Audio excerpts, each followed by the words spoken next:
So my dear students, I welcome you all in this video lecture TTV session. So in this semester we're going to learn about signals and systems. So by the name itself you can able to take some ideas that we're going to learn about different kinds of signals and associated systems, its different properties, characteristics and some operations, different kinds of transformations of one signal from one domain to another domain. So before starting more elaborately about this subject, so let us take a overview of the syllabus. So in this semester, this subject contains 7 modules altogether. So first module, it is about the introduction of signals and systems in our daily life, different kinds of signals, that is continuous time, discrete time signals, energy and power signals, transformation of independent variable. For this case it is time, so we are going to see different kinds of transformation of this independent variable. Then exponential and sinusoidal signal, you will already have some ideas about that, exponential and sinusoidal signal. Then impulse and step signal, it is a kind of test signals. We're going to fed this impulse or step signals and we're going to identify the characteristics of different kinds of systems. Then continuous time and discrete time systems, that is depending upon the time variations of the signals, that is either it is a continuous time or a discrete time system. So we're going to learn more elaborately about that and its basic properties. Module 2 consists of linear time invariant system. So in this case you're going to find that time and time is linear and it is also invariant in nature. So we're going to find out what is the linearity property and what is this invariance, time invariance property of a system. It is depending upon discrete time as well as continuous time. Then some operation, numerical operation, that is convolution sum, convolution integral, properties of causality, then stability of linear time invariant system, then system representation by differential equation and difference equation, then different kinds of singularity function. Then module 3 we're going to perform Fourier series and Fourier transform, that is analysis of continuous time and discrete time signals by Fourier series. Then representation of a periodic signal by Fourier transform. We then continuous time and discrete time signals, then system characterized by linear constant coefficient differential equation, then discrete time Fourier transform, discrete, that is DTFT, then discrete Fourier transform, that is DFT, then Parseval's theorem. Then after that module 4 consists of Laplace transform. That Laplace, it is also kind of transformations from one domain to another domain. So when we'll start this model, you can able to learn more elaborately about that. So Laplace transform of continuous time signals and systems. Module 5, it is also having some transformation called Z transform of discrete time signal. So Laplace transform consisting of or take care of continuous time signal, and module 5, that is Z transform, it takes care of signals and discrete time signals and systems. Then one more property, one more thing to concentrate on this module for module 5, it is region of convergence, region of convergence, that is where this system is stable or not within this region. Then these kind of things we're going to see. Then module 6, that is sampling. So whenever we're going to convert a continuous time signal into a discrete time signal, then we're going to do the sampling of that signal, that is to choose a signal value in a particular time instant only, then that is doing by sampling theorem. Then a signals represented by the impulse train, we will see what is this impulse train.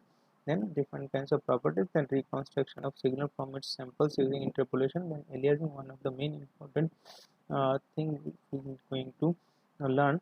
Then discrete time processing of continuous time signal, digital differentiator, different kinds of differentiator as we know. Then half samples delay, sampling of discrete time signal, then decimation and interpolation. Module 7, it is an advanced topic, that is modulation for communication. Then we're going to see how this modulation is going on for a communication system, different kinds of filters, time frequency representation of uncertainty principle, then short term Fourier transform and wavelet transform. These are the topics. Then reference book, we're going to, here it is having 6 reference book, you can follow anyone. So we're going to deal with all those modules one by one. Then we're going to follow this reference book. So out of this reference 6 reference books, I'm just going to take consideration in this Simon Hacking book by Signal System by Simon Hacking. So, and another book, that is Signal and Processing and Linear System by BP Latty. So these 2 books I'm going to follow. You can follow any of this book out of these 6. So if you take what is signal, so before starting about this subject, so first we need to learn what is this signal is. What is a signal? So if we say signal is the basic ingredient of our daily life, let us consider some examples. Let consider for our case the common for human communication, that is speech signal. Whenever we're going to talk with some other person, either it is a face-to-face conversation or over telephone, so we're going to convey some information, or we have been extracting some information from another person. So in this way also we're going to take, or we're going to convey some message to other person. It is also kind of speech signal, that is by means of some speech we're going to convey some information.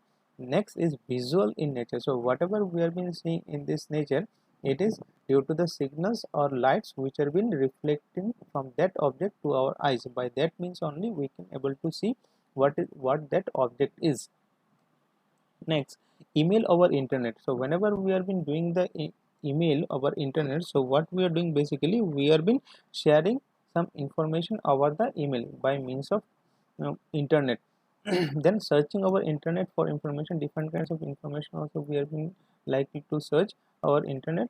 For advertisement, for telecommuting, that is we have been talking over internet, we have been sending some message over different messaging platform. For education purpose also we have been searching over internet. For playing games also we have been take consideration of internet, or with the help of internet we are doing all those stuffs.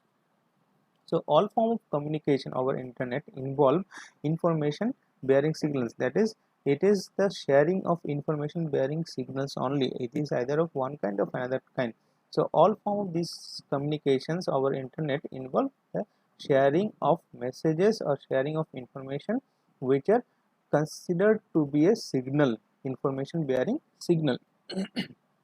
Now let us consider another case. Whenever a doctor going to diagnose a patient, he first may take the information about the heartbeat or monitoring the blood pressure and temperature. So by doing this, he can able to take the condition of patient health. He can able to identify what is the state of health of that patient by taking information about all these parameters. Listening to weather forecast also, we can able to judge what is the different parameters values for that day, likely that temperature of that day, humidity level of that day, speed and direction of prevailing wind. So by uh, taking the information about all those parameters, we can able to take the opinion that whether we should stay inside in our homes or we should go out. So these are the signals about different quantities. Next, let us take daily fluctuations of price of stock. So whenever someone going to invest in the stock market, what he going to do, he is been doing the surveying, means he is supposed to take the information about the performance of that company for past 6 months or over a year. He going to survey. So by doing the survey, what he is doing basically, he or she is doing basically, he is gathering the information about the performance of that company. After that only he or she going to invest on that company. So after all, he has been dealing with some signals. So more specifically for our case, we can say it is a function of one or more variables that convey information in the nature of physical phenomenon. So it is a function of one or more variable. So whenever we have been taking some information either with respect to one condition or two condition or more than one conditions, depending upon that we can say yes, this is the proper signal for us, and we can take the actions on behalf of that. So by taking the information of one or more variable, we can say it is the information that we have been gathering about some physical phenomenon. So it is a kind of example or definition of a signal. So function depends upon one variable. We have been saying that it is a one-dimensional signal. Let us consider speech signal whose amplitude varies. Now let us consider someone has been speaking with some louder voice, and someone has been speaking with some lower voice. So depending upon the loudness, we can say yes, his amplitude, speech voice signal amplitude is quite higher, and other person voice signal amplitude is quite lower. So depending upon the amplitude level also, we can say yes, the spoken word is quite clear or not. So we can say it is a one dimensional signal, because we are dealing, or we have been considering about the amplitude level of that speech signal only, depending upon the spoken word. If the spoken word is been same for both the speech, for both the persons who have been saying the word, so depending upon those amplitude level, we can say it is a one dimensional signal only. Now function depending upon two or more variable, that is called a multi-dimensional signal. So for example, let us consider whenever we are been considering some image, we are going to take the coordinate points on that image. So by considering the coordinate points only, we can able to reconstruct that image, or we are going to represent image. So image where horizontal and vertical coordinates representing two dimensions. So depending upon the dimensions on that image, we're going to identify different points of that image. So it is a multi-dimensional signal example. So what is system? So a system is always associated with the generation of each signal, and another system is associated with the extraction of information of each signal. So let us consider whenever you are talking, your system is generating that voice, that is your vocal cords are been generating that voice. So your system is acting as a generator from where speech signal is been coming out. Now whenever someone else hear that signal, he can able to identify what you are been saying, or his system can able to extract the information from your voice signal. So in this way, a system is always associated with the generation of each signal, and another system is always associated with the extraction of information from each signal. So same thing whatever I said, that in speech communication, a sound or a signal extract the vocal tracts, that is a system. Processing of speech signal relies on the use of ears. So whenever you have been listening to that voice signal or that speech by means of your ears and the auditory pathways, and that information is been extracted whenever it is been going to the auditory pathways in brain, that is the nervous system associated with your ear for the extraction of the information from that speech. So in this case, it is a biological in nature. This production and reception of signal is biological in nature. Now let us consider an electronic system. The processing of speech signal by an automatic speech recognition system in the form of computer program. Processing of speech signal by a automatic speech recognition system in the form of computer program that recognizes the words and phrases. That is an example of electronic system. Now second example, in an automatic speaker recognition system, the function of the system is to extract information from an incoming speech signal for the purpose of recognition or identifying the speaker.